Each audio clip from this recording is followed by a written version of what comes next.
Alexander Furnas is with us. His website, Alexander Furnas, and it's spelled FURNAS.com. He's a contributor to the Atlantic magazine and website, and has written a fascinating piece on Minority Report comes to your airport. Alexander, welcome. Welcome to the program. Hi. Thanks for joining us. Nice to be talking with you. Thank you very much. Let me get this right. The TSA is now going to be, I mean, for a while they've had people standing around looking for people who look suspicious. And actually, I don't have so much of a problem with that, other than the security theater thing in general. But now they're trying to, well, actually, you explain it. You're the expert on this. Sure. So I certainly agree with you that security theater in general is something we should be concerned about. But yeah, so it's not clear when something like this would be deployed, and it hasn't happened yet. Let's define what this is first. Yeah, but so this is called Fast and Not Furious, or what? Yeah, it's the Future Attribute Screening Technology, and it's a technology that is currently being researched by the Department of Homeland Security to use remote sensors. They're going to track, video, track your eye movement, body language, facial expressions. Use infrared to get things like body temperature and heart rate. Put all of these things together and say, does this person have malintent? Are they going to commit something? Do they have the signals of someone who's going to commit a terrorist act soon? Right. Because they think they can figure that out, and I think they can't. I think it's a problem. Well, and there's a couple of reasons why this is a problem. There's the obvious one of civil liberties. I mean, do we really want to have our pulse taken before we get on a plane? And I mean, this is pretty invasive stuff. There's I think the larger and more rational one, just from a security point of view, that, suicide bombers, the guys who did 9/11, in all probability, and in fact, when you look at there's videotape of those guys going through the airport security systems at the time, or at least several of them, the guys who went through in Boston, and they were like cool, calm, and collected. Why? Because they had already made the decision. They were going to lose their lives. They had come to peace with it. In fact, they were proud of it. And so they weren't nervous and shifty-eyed and frightened. They were thought of themselves as like noble warriors. They were marching into their destiny. And just like the guy who's going off to sell, 500 derivatives to the California, pension fund or something. I'm going to go out and make $1 million today. That's how they exactly. were. So it's going to pick up the wrong people. It's going to pick up people who have social anxiety. I think that's exactly right. And it gets at one of, I think, the biggest problem with this technology that they're researching, which is, what we know so far is that it's gotten 70% accuracy, according to a write-up in Nature magazine, in a lab setting. But what does that mean in a lab setting? How do you simulate a positive observation? How do you have a fake terrorist? You have right? you hire somebody and you tell them, here's how I want you to behave like a terrorist. And then you look for that behavior, and when you see it 7 out of 10 times, you say, hey, look we're successful. Exactly, and there's no reason to believe that will map well onto reality No. When this is deployed in a field test. And so they have done the first round of field tests, apparently, although it's in an undisclosed location. We don't know anything about the results yet, as far as I'm aware. Right. And they said it wasn't an airport, right, but something that is a reasonable substitute for that sort of operational environment, apparently. Huh. Well, yeah, and that could be something like people have to go through security to go to a state dinner with the president or something like that. Maybe. Or a stadium, maybe, something like that, I would imagine. So are thought crimes, I mean, this, in a way, this is, I thought that we were innocent until proven guilty. This is... which, obviously the TSA doesn't think that, or not so much the TSA. They're doing their jobs.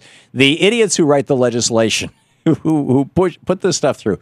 But isn't this really a thought crime? Well, I think it's important to note that we don't actually know what they will use the results of this screening for, because those types of procedures haven't been made public, and maybe they shouldn't be made public, right? There are certain concerns about making security procedures public because then people can figure out ways to get around them. But it's certainly possible to imagine that what they would use results of something like this for would be then pay a little more attention to the people that this flags. Yeah. A slightly higher degree of scrutiny. Now, I think there are still civil liberty issues there to be worried about. But no one said yet, and we don't know if it will be, we now have to cavity search you and take you off into a separate room and really make your life hard because you threw up a flag or not, right? So we don't know to what extent it really would violate one of our and once it's in practice, I mean, these things tend to be incremental, right? Of course. First it's I saw his car weaving as he went down the road, so I thought maybe he was drunk, and now we've got just random stops, right? Right. Breathe into the breathalyzer, please. Which I think is unconstitutional. But this is this horrible slippery slope. The other question that always occurs to me when it comes to security, I've flown in and out of a number of countries where over the years where they have real security problems and they have real terrorism problems. Probably the most famous is Israel, and flying through Israel is no picnic. I mean, I've been challenged, shall we say, by their security people, but it's pretty straightforward stuff. And, the Israelis were the very first to harden their cockpit doors in their airplanes, and back in the 70s. And, make it so nobody could, it would virtually take a battering ram to crash in the cockpit door. And when legislation was presented in the United States House and Senate back in the 70s, after about the third or fourth plane was hijacked to Cuba, here in the United States, and you got to be kind of old to remember this, but legislation was introduced. The airlines fought it because it would have cost them about $100,000 per plane to harden the cockpit doors. Now, that would have been a one-off expense, but they didn't want to spend the money. And they hired a bunch of lobbyists, and they paid off a bunch of politicians, and they ultimately defeated the legislation. Had the airplane cockpit doors been hardened on United and American Airlines, the airlines that were picked by the 9/11 guys, had they simply hardened their doors like El Al has been forever, 9/11 wouldn't have happened. Okay, or at least it wouldn't have happened the way it did. And so the question I ask is, is Israel doing this? Because they do like common sense stuff. Yeah, I think that's a very good point, and I think, and I'm not an expert on airport security, but what my understanding is that El Al is a very good model of some of the kinds of things that are useful here. And you're right. I think there's no silver bullet, and the world is not perfectly controllable, and we can't predict everything. And searching after that is a rabbit hole we don't want to go down. And so the important thing to do is practical solutions, really well-trained screeners, hardened cockpit doors. Those types of proven solutions, I think, will be much more cost-effective and make people safer. Yeah, and the other thing is, the airport security theater does not make me feel safer.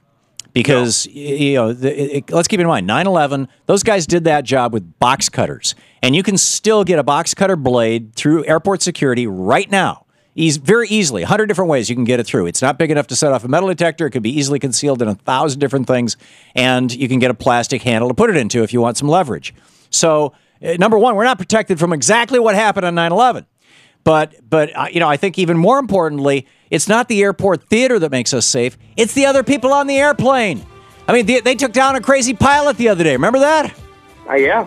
They took down a crazy flight attendant. They've taken down a dozen crazy passengers, people who are making threats. It's the passengers now. And I just, frankly, I don't think that passengers on a plane are ever going to let something like 9/11 happen again. Anyhow, Alexander Furnas, you can read all about it, Alexander, Furnas.com in the Atlantic. Thank you. Thank you so much.